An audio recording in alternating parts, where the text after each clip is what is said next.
মুহূর্তে আমরা ঢুকতে চলেছি আমাদের যেই স্কুল দিলীপ মণ্ডল এবং তার হারমাদ বাহিনী দখল করে নিয়েছিল, সেই স্কুল আজকে বাচ্চারা ফিরে পেয়েছে।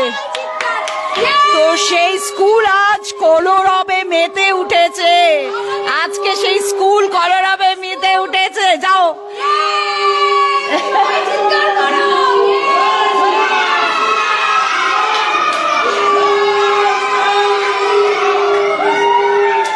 এই যে ডেটটা দেখাতে বলবো, 8/7/24, যেই ডেটে আমাদের স্কুল দখল হয়েছিল, আমাদের বাচ্চাদের ভবিষ্যৎ কেড়ে নেওয়া হলো। আজকে এই সরকার আসার পর বাচ্চারা আশা দেখছে, সব মা বাবারা আশা দেখছে যে সত্যি, তার মাঝে মাঝে না ওরা বিশ্বাস করতে পারছে না। অমৃতা ম্যাডাম যে কথা দিয়েছিলেন, আজকে 12,50,00,000 মানুষ আজকে দেখছে, শুধু ভারত না গোটা পৃথিবী, যে শিক্ষা ব্যবস্থার হাল ফেরানো হবে। আজকে ঝড়খালির বুক থেকে সেই শুরু হলো এবং দেখতে পাচ্ছেন এলাকাবাসী সবাই কিরকম আনন্দে উদ্বেলিত। তো এই আন্দোলন, এই শিক্ষা ব্যবস্থার বিবর্তন, যে প্রতিশ্রুতি দিয়ে আমাদের নরেন্দ্র মোদীজির সরকার ক্ষমতায় এসেছেন, সেই প্রতিশ্রুতি অক্ষরে অক্ষরে পালন করা হবে। এলাকাবাসী কি বলছে সবার মুখ থেকে শুনে নেব। এই আন্দোলন এলাকাবাসীর পক্ষ থেকে প্রথম ভূমিকা নিয়ে মাননীয় অমল মণ্ডলের নেতৃত্বে এই আন্দোলনকে সামনে রেখে, এই আন্দোলনকে এগিয়ে দিয়ে আবার বাচ্চাদের ম্যাডামের সেই স্কুলকে ফিরিয়ে দিতে পেরে আমরা এলাকাবাসীর পক্ষ থেকে আমরা খুবই সন্তুষ্ট, খুবই আনন্দিত, খুবই উৎসাহিত।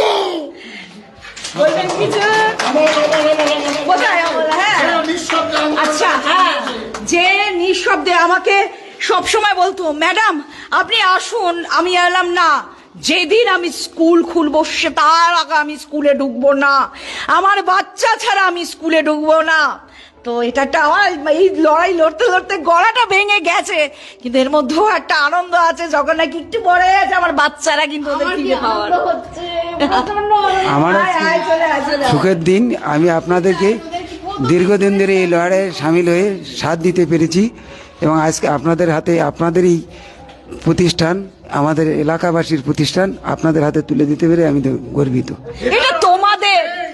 এটা তোমাদের ঝড়খালিবাসীর প্রতিষ্ঠান। আমরা যেটা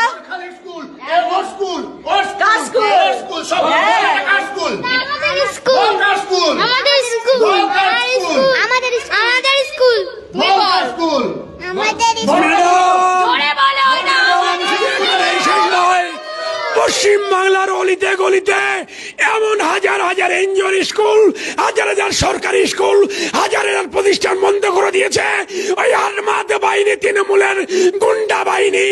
সব স্কুলকে খুলতে চাই, পাঠশালা খুলবে সেই হীরক রাজার দেশের শেষ কথা। হ্যাঁ, এসো। আমার মনে আছে, এই যে তোমার নামটা যেন কি মামনি? সর্বাণী। সর্বাণী আমাকে বলেছিল রথের দিন যখন সবাইকে প্রসাদ বিলি করে রাতের বেলা আমরা ক্লান্ত হয়ে গেছি, মনে আছে সর্বাণী? তুমি আমাকে বলেছিলে, ম্যাডাম আপনি কি খেয়াল করেছেন আপনাদের স্কুলের সিসিটিভি গুলো সব খুলে নেওয়া হয়েছে, মনে পড়ছে? হ্যাঁ, আমরা বলেছিলাম। হ্যাঁ, তো আমরা কি করেছিলাম? এখন আমাদের খুব ভালো লাগছে আপনারা এসে। তুমি কাঁদছো কেন গো? আমি জানি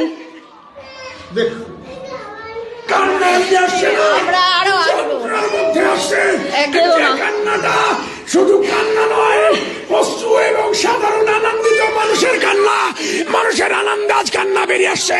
আজ সর্বাণী কেন কেঁদো না, এই মায়েদের সব চোখের জল পড়েছিল যেদিনকে আমাদের স্কুলটা আমাদের হাত থেকে ছিনিয়ে নিয়েছিল। সব বাচ্চাগুলো কেঁদেছিল, এই মায়েরা কেঁদেছিল। এখনো তারা ভাবতে পারছে না আমাদের গায়ে কাঁটা দিচ্ছে, আমার গায়ে। আমার স্কুল পাবো আমি ভাবতে পারিনি। এই উপাসনা ম্যাডামকে পরিমল মণ্ডল লাথি মেরে সিনি দিয়ে ফেলে দিয়েছিল। আজকে তারা এলাকা ছাড়া, কিন্তু উপাসনা ম্যাডাম এখানে এসছে। আমরা এই স্কুলটা ফিরে পাওয়ায় খুবই আমাদের আনন্দিত এবং আমরা খুব উৎসাহ পেয়েছি স্কুলটা পুরনো ফিরে পাওয়ায়। কিরকম জল না চোখে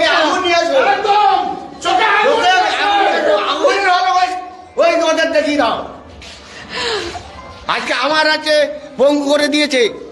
আজকে আমার লাগছে আমার আপনাকে পঙ্গু করে দিয়েছে? তা আমি চলতেই পারি না, সবার কাছে এখানে যারা সবার কাছে মেরে মেরে আমার পঙ্গু করে দিয়েছে। আমি এই কয়েক বছর শুধু কাঁদতে কাঁদতে দিন গেছে আমার। সবাই এখানে যারা আছে সবাই জানে। সত্যি। আচ্ছা, আমার বাচ্চাদের জিজ্ঞেস করি, ওদের কেমন লাগছে? তোদের কি স্কুলের গানটা মনে আছে? বিশাল ওভারকাম মনে আছে? করবি? চলো করো করো। 1 2 3 4 বিশাল ওভারকাম, আপনারাও করুন। বিশাল ওভারকাম সামনে, our dreams in my heart, I nominate Vishal overcome someday. আরেকবার Vishal overcome, we are not afraid, we are not afraid today, our dreams in my heart, I nominate we shall overcome someday.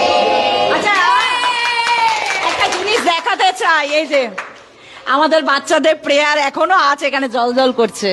আমাদের বাচ্চারা আছে, এইটা নেয়নি, এটা ওদের কোনো কাজে লাগবে না। এইগুলো বাচ্চাদের সব মুখস্থ ছিল। হ্যাঁ। কি রে, তোদের মুখস্থ ছিল কিনা? হ্যাঁ, তোরা দেখে দেখে পড়তিস না? মনে আছে? সব প্রেয়ার। এখানে এই যে India is my country, all Indian are my brother and sister, এখন ওরা ভুলে গেছে, কিন্তু হ্যাঁ, বেশি সময় লাগবে না, আমরা ঠিক মনে করাবো। আমরা বিদ্যাসাগর এবং স্বামী বিবেকানন্দকে এখানে প্রতিষ্ঠা করেছি, বাচ্চারা প্রণাম করেছে। একবার চলো আমরা দেখিয়ে দিই, চলো প্রণাম করো তো, প্রণাম করো। আচ্ছা, আমাদের স্কুলের মন্ত্রটা মনে আছে? বলো দেখি। জীব সেবায় শিব সেবায়, জীব সেবায় শিব সেবায়, আবার বলো। জীব সেবায় শিব সেবায়। ঠিক আছে, তো খুব ভালো লাগা একটা মুহূর্ত। এবার আমি আর বেশি করে, অমল তুমি কিছু বলবে? আর কেমন লাগছে বলো তোমাদের লড়াই? অমল মনে আছে? হ্যাঁ অমল, একটা ঘটনা মনে আছে? তুই আমাকে বলছিলে ফোন করে, ম্যাডাম রাতের অন্ধকারে লরি করে তো স্কুল থেকে সব জিনিসগুলো নিয়ে যাচ্ছে ম্যাডাম, কিছু করুন। মনে পড়ছে? হ্যাঁ, হ্যাঁ, সেই ঘটনাগুলো ঘটনা আমি তার প্রত্যক্ষ তুমি দেখতে তোমার বাড়ির ছাদ থেকে কিভাবে রাতের অন্ধকারে স্কুলের সব জিনিসগুলো সরানো হয়েছে। লরি করে, হাতি গাড়ি করে করে সমস্ত স্কুলের মালগুলো নিয়ে যাওয়া হয়েছিল। আমি সেটা তার প্রত্যক্ষদর্শী। আমি আমার বাড়ির ছাদে বসে বসে দেখতাম, আর কষ্ট হতো? কষ্টও পেতাম, খুব যন্ত্রণা হতো। আমি দেখতাম কিভাবে এই হারমাত বাহিনীরা মালগুলো নিয়ে যেত। তো সেটা খুবই দুঃখজনক এবং খুব কষ্টের দিন ছিল। তো আশা করি আগামী দিনে আবার সুখের দিন আসবে এবং এসেও গেছে, এবং সেই দিনটা আপনাদের হাত দিয়ে এসছে। তা আমরা এলাকাবাসীর পক্ষ থেকে আপনাদেরকে অশেষ অশেষ ধন্যবাদ জানাই। তো এখানে কম্পিউটার ক্লাস আবার চালু হবে? 100 বার কম্পিউটার, 100 বার নেবে। আপনি যদি আমাদের হেল্প করেন সবকিছু হবে। পশ্চিমবাংলায় আপনার মতো মানুষ থাকলে সবকিছু অসম্ভব। আমরা মায়েদের জন্য এখানে স্যানিটারি ন্যাপকিন ট্রেনিং ইউনিট চালাচ্ছিলাম। কারা কারা ট্রেনিং নিয়েছিল মনে পড়ছে কি? কেউ আছে এখানে? ওরা বালি খালেন না? হ্যাঁ, তো সেইগুলো, সেই যন্ত্রপাতিগুলো তো সব নিয়ে গেছে। নেই, কোনো যন্ত্রপাতি এখানে নেই, সবই সেই জিনিস কিন্তু ফেরত চাই। প্রত্যেকটা প্রত্যেকটা জিনিস। যেখানেই পালিয়ে থাকো দিলীপ মন্ডল, তুমি কিন্তু জানো আজকে স্কুল আমাদের হাতে এসছে। তাই পরিষ্কার ভাবে বার্তা দিচ্ছি, আমাদের চার্জশিটে তোমার নাম 1 নম্বরে রয়েছে। আমাদের জিনিসগুলো কিন্তু ফেরত চাই। এটা কিন্তু কোনো অনুরোধ নয়, এটা নির্দেশ। স্কুল আমরা চালাতে চাই। স্কুল তো চলবে, স্কুল তো চলবে। আমরা আমাদের বাচ্চাদের জিনিস, হ্যাঁ কে যেন বলছিলিস তোদের খেলনাগুলো নেই, কি বলছিলিস? কে বলছিলিস যেন? হ্যাঁ? কি দেখলি নেই? আমাদের খেলনা নেই। আর কি নেই? আমাদের খেলনা কিছুই নেই। বই নেই, কিছুই নেই। বই নেই? বই ব্যাগ নেই, আর কি নেই? কম্পিউটারও নেই, কম্পিউটারও নেই। আর টিভি? টিভিও নেই। টিভিতে খুব মজা হতো না পড়তে তোদের? হ্যাঁ, আর কি ডেস্কও নেই বোধহয়, বসবি কোথায় তোরা? একটা বেঞ্চ পর্যন্ত নেই। একটা বেঞ্চ বোধহয় রেখেছে দেখলাম। আপনি চলে যাওয়ার পর এই বাচ্চাগুলোর অসহায় অবস্থা দেখেননি? আপনি হয়তো রাস্তায় কেঁদেছেন, কিন্তু বাচ্চাগুলো আপনার জন্য, স্কুলের জন্য গ্রামে গ্রামে কেঁদেছে। গ্রামে গ্রামে তারা কষ্ট পেয়েছে, তাদেরকে আপনি ফিরে পেয়েছেন তো? আপনি শান্তি পেয়েছেন। আপনাকে ফিরে দিতে পেরে আমরাও গর্বিত এলাকাবাসী হিসাবে। ম্যাডাম একদল লোক এখানে লেখা হচ্ছে যে আপনি বিজেপির দালাল। গর্বিত আমরা যে আমরা ভারতীয় জনতা পার্টির হয়ে কাজ করার সুযোগ পেয়েছি। এবং not only that, I would like to tell them যে স্কুলটা কিন্তু বিজেপি নেয়নি, তৃণমূলের পঞ্চায়েত উপপ্রধান একটা পোস্টে থাকাকালীন দখল করেছে। পশ্চিমবঙ্গ সরকারের রিপোর্ট অনুযায়ী তৃণমূলের লিডার নিয়েছে। এবং আমি আমার কাছে সব রিপোর্ট জমা রয়েছে, সেই রিপোর্টে পর্যন্ত লেখা রয়েছে পশ্চিমবঙ্গে তৃণমূলের নেতা নিয়েছে স্কুল দখল। আজকে যারা ফেরত দিল তারা কিন্তু সবাই বিজেপি। আচ্ছা হ্যাঁ, বাই দা ওয়ে, বিজেপির দালাল বলছেন এই যে সব বঞ্চিত লাঞ্ছিত এরা সবাই বিজেপির কর্মী, যারা 20 বছর ধরে মার খেয়েছে, রক্ত ফেলেছে, ঘাম জড়ানোর সুযোগ পাইনি, শুধু রক্ত ঝরিয়েছে আর চোখের জল। নয় মদন, শুধু ঘাম নয়, এলাকার মানুষদের নির্যাতন থেকে শুরু করে, মা বোনেদের নির্যাতন থেকে শুরু করে এলাকার মানুষের সুখ শান্তি সবকিছু করে দিয়েছিল তৃণমূলের হারমাদ বাহিনীর ওই দিলীপ মন্ডল, এখানকার উপপ্রধান। সবাই তাই তো। তোমরা কি নিঃশ্বাস নিতে পারতে বলো? এক নিঃশ্বাস নিতে দিত দিলীপ মন্ডল? এলাকাবাসী দিলীপ মন্ডলকে নিঃশ্বাস নিতে দিত দিত না। তাহলে যদি এই দিলীপ মন্ডলকে সরানোর জন্য বিজেপির দালালি করতে হয়, আমি করব 1000 বার, কারণ আমরা সবাই দেশপ্রেমিক, আমরা দেশকে ভালোবাসি। ঠিক বলছি, যারা বলছেন আমরা বিজেপির দালাল, আমরা সত্যিকারই আমরা গর্বিত যে আমরা সনাতন ধর্মের দালাল। আমি এটুকুই গর্বিত যে আমি একজন সনাতন ধর্মের দালাল। যারা বলছেন আমরা বিজেপির দালাল, তাদের উদ্দেশ্যে বলতে চাই, হিন্দু হয়ে যারা আমাদেরকে বিজেপির দালাল বলছেন, সনাতন ধর্মের লোকে যারা আমাদেরকে বিজেপির দালাল বলছেন, তারা কোন ধর্ম অবলম্বী, কি জিহাদি? আমি তাদের কাছে প্রশ্ন রাখতে চাই, তারা জিহাদি না সনাতন ধর্ম অবলম্বী লোক? সেটা তাদের কাছে আমি প্রশ্ন রেখে যেতে চাই। আমি আরেকটা কথা বলতে চাই, প্রত্যেকটা জিনিস কিন্তু ফেরত চাই। গোটা বাংলা থেকে অনুরোধ আসছে, সবাই বলছে স্কুলের প্রত্যেকটা জিনিস যেন ফেরত আসে, শুধু ইট বালি কিছু নিতে পারেনি, নিয়ে লাভ নেই। অমল উত্তরটা দেবে যে যখন স্কুল বন্ধ করা হয়েছিল এরা কি করছিল, উত্তরটা দিয়ে দাও। কারা এরা বলতে? সবাইকে কথা বলছে। আপনারা কি এলাকাবাসী অত্যন্ত দুঃখিত এবং যন্ত্রণা বেদনাদায়ক হয়ে পড়েছিল। স্কুলটা যখন বন্ধ করা হয়েছিল, এই হারমান বাহিনীর অত্যাচারিত হয়ে ম্যাডামদেরকে উপর অকথিত হয়ে ম্যাডামরা যখন চলে গেছিলেন, আমরা কোনো কথা বলার চান্স পাইনি। যখন স্কুলটা বন্ধ হয়ে যায়, বাচ্চারা পড়াশোনা সেখান থেকে তাদের উচ্ছেদ করা হয়ে যায়। তাদের যখন উচ্ছেদ করা হয়, আমাদের কোনো কথা বলার সুযোগ দেওয়া হয়নি, কোনো কিছু হয়নি। না এখানে স্কুল হবে না, এখানে অন্য কিছু হবে, এই হবে, এই বলে আমাদের কোনো চান্স দেয়নি, এখানে কোনো কথা বলার প্রয়োজন মনে করিনি আমাদেরকে। শাসক দলের চাপে এখানকার পুলিশ প্রশাসনও কোনো রকমভাবে কাজ করেনি, তারা শাসক দলের চটিচাটা হয়ে কাজ করেছিল, যার কারণে এখানকার মানুষ এই শাসকের ভয়ে, তাদের রক্তচক্ষুর ভয়ে কেউ প্রতিবাদ করার মতো জায়গায় ছিল না, কেউ এগিয়েও আসতে পারেনি। এটাই আমাদের দুর্ভাগ্যের ছিল। আজকের দিনে দাঁড়িয়ে সেই রক্তচক্ষুকে উপেক্ষা করে, দেখো অমর, আমি কিন্তু তোমাকে দোষ দিচ্ছি না, এই যে যারা বলছে না তারা কি করছিল, আমি হ্যাঁ উপাসনা দাঁড়া বলছি, দিচ্ছি তোকে মাইক দিচ্ছি। আরে কেমন আছিস সোনা? আয় মা।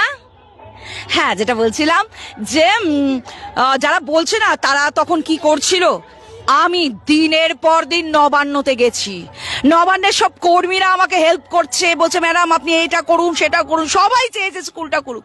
অথচ দাবি পৌঁছতে যখন একদম ঊর্ধ্বতন কর্তৃপক্ষের কাছে গেল, সে তো সব জানে, সে যখন কিছু করলো না, তখন আর আমি স্থানীয় প্রশাসককে কি করে দোষ দিই?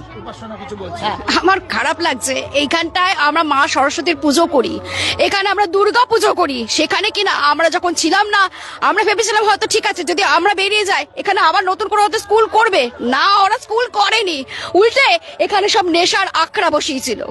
এইটা যে একটা মা সরস্বতীকে অপমান করেছিল, মা দুর্গাকে অপমান করেছিল, এদের কোনোদিনও ক্ষমা হবে না, ক্ষমা হওয়া উচিত, এদেরকে কোনোদিনও এদের ক্ষমা করা উচিত না। এবং এই স্কুল মাঠে আর মদ টদ কিছু যেন খাওয়া না হয়, তোমরা পাহারা দেবে, তোমরা দেখবে। এই জায়গাটায় মদ খাওয়া হতো, আমরা কমপ্লেন করেছিলাম পুলিশের কাছে, স্কুল চলাকালীন একবার হয়েছিল। এইসব তোমরা পাহারা দেবে, তোমরা দেবে, কারণ তোমরা দেশপ্রেমিক। দেশকে তোমরা নতুন করে তৈরি করবে, আমরা সবাই হাতে হাত মিলিয়ে তৈরি করবো। একটু মাইক ধরার অনুরোধ আসছে। আচ্ছা। পাশে ওদের নিয়ে গান কর। হ্যাঁ। প্রচুর অনুরোধ আসছে বাচ্চাদেরকে দিচ্ছে। ওরা সব 2 বছরে ভুলে আচ্ছা, এই ট্রেনের গানটা কর। আচ্ছা হ্যাঁ ওই গানটা চলো। ম্যাডামের We সাথে can hear the whistle blow. আচ্ছা if you miss the train you will know that I am on. You can hear the whistle blow 100 miles, 100 miles, 100 miles, 100 miles, 100 miles. You can hear the whistle blow 100 miles. Lord, I'm 1, Lord, I'm 2, Lord, I'm 3, and Lord, I'm 4. You can hear the whistle blow 100 miles. সবাই একটু বাচ্চাদের জন্য জোরে জোরে হাততালি। আচ্ছা, ওরা সব ইন্টারভিউ নেই, হ্যাঁ? কি বলেন দর্শক বন্ধুরা, নেব ওদের ইন্টারভিউ? আচ্ছা, তোমার নাম বলবে আর কেমন লাগছে বলবে, যা ইচ্ছে বলবে, যা ইচ্ছে, যা মনে আছে। কেউ বলবে যাদের খেলনা হারিয়ে গেছে, যা ইচ্ছে, বই খাতা। আবার শুনে কি ভালো লাগলো, বাচ্চারা মায়েরা বলছিল ওরা নাকি বইগুলো খুব যত্ন করে রেখে দিয়েছে, এত ভালোবাসে ওরা স্কুলকে, আর স্কুলের ম্যাডামদেরও খুব ভালোবাসে, তাই না? হ্যাঁ। ধরো, বলো পিউ, তুমি হেল্প করো। হ্যাঁ বলো, স্কুলটায় আজকে এসেছো 2 বছর পর, কেমন? সবাইকে জিজ্ঞেস কর, তুই জিজ্ঞেস তুই কর। নিজে বল তোর কেমন লাগছে? খুব ভালো। খুব ভালো লাগছে। আচ্ছা, স্কুলটাকে মিস করেছিস 2 বছরে? এই আমার হ্যাঁ। ডবল শিপ কই? আমার double ডবল শিপ ship? সবথেকে ওই তো। দুষ্টু ছিল, এখন কি শান্ত হয়ে গেছে। ও কিন্তু ভিডিও করে করে পাঠিয়েছিল, আমার মনে আছে ওর গানের ভিডিওটা। When I get older, মনে পড়ছে এই গানটা? হ্যাঁ, কেমন লাগছে শিবশঙ্কর? ভালো। হুম, খুব ভালো। দেব, ও আমাদের দেব, খুবই ভালো, খুবই ভালো। গোটা রাজ্যে বাচ্চা দিয়ে আমরা লাইভ শেষ করব। হ্যাঁ, একদম। আজকে খোলা হলো এই স্কুল। একটা কথা মায়েদের কাছে শেষ করতে পারুন, শেষ করুন। মায়েরা কিছু বলবে? কেউ কিছু বলবে? আমার এই পুরানো স্মৃতিগুলো আমার অনেক কিছু মনে আছে। আমি অনেক দিন আগেই এনাদের সঙ্গে, আমার দাদার সঙ্গে আমি ঘোরাফেরা করতাম, কিন্তু দাদার অত্যাচারের যে বিনিময়ে আমি সব কিছু জানি, চুপ করে থাকার কালিনী আমাদের হুমকি দিয়েছে। এমনকি ঘেরের মাছ মন্ডলের কথা বলছো? হ্যাঁ, দিলীপ মণ্ডলের চেলা চামটারা আমার পাড়ায়, আমার এলাকারে অনেক কিছু ক্ষতি করেছে। জমি জায়গায় ফেলাং মারা এবং বাগদা চিংড়ি, আমি গাং ধারে ছিলাম, নদীর ধারে ছিলাম, সেখানে অনেক কিছু নষ্ট করেছে। চোখের সামনে কিছু বলতে পারিনি। পাটিও তোমার দোকান ভাঙা, মাছ, তারপরে তোমার উপরন্ত ছাগল, অনেক কিছু চুরি চামার করেছে। এবার আমার স্বামী আমার দাদার বাড়িতে এখানে কাজ করতে এসেছিল, উনি যখন মরণ অবস্থায়, তখন আমার স্বামী কাজে গেছে, আমাকে এনে হুমকি দেওয়া হয়েছে যে কেন ওদের বাড়ি কাজ করবে। আমি বলি আমি গরিব লোক, বিজুবি করে কে তৃণমূল করে আমার কোনো যায় আসে না, আমি সবার বাড়ি কাজ করব। একদম একদম। তো প্রত্যেক মানুষকে যদি এইভাবে জিজ্ঞেস করতে থাকি, বেড়া গড়িয়ে যাবে মানুষের কষ্ট এবং ক্ষোভের কথা। তবে আজকে এত আনন্দের কথা। আর একটা কথা বলছি, ওনারা শিক্ষা দেবে কি, ছেলে মেয়েদের শিক্ষা দেবে কি? ওনাদের 3, 4, 5, 8, 9 পড়া ছেলে মেয়েদের চাকরি দেবে। সাধারণ ব্যক্তি, কোনো গ্রামের লোক কোনো চাকরি পায় না। কোনো ছেলে, আমাদের মতন গরিব লোকের ছেলে মেয়েরা শিক্ষিত হয়ে বেকার পড়ে আছে, তাদের কোনো, তারা ছেলে মেয়ে জামাই, তাদের আত্মীয় স্বজনেরা তারা কাজ পাচ্ছে, সব চাকরি বাকরি পাচ্ছে। তারা পাথর আলা ঘর দর, তাদের সমস্ত মার্বেল লাগানো ঘর, হ্যাঁ, সমস্ত ঘর দর পাচ্ছে। উপরন্ত আমাদের বলে আমাদের ফ্যামিলির, আমরা যা করব তোমরা তাই করবে। আমাদের ওনাদের ফ্যামিলির মধ্যে আমাদের জড়ায়, হ্যাঁ ফ্যামিলির মধ্যে জড়ায়, কিন্তু ওনাদের ফ্যামিলির মধ্যে খাসির মাংস খাচ্ছে, তারপরে বিভিন্ন রকম মাছ মাংস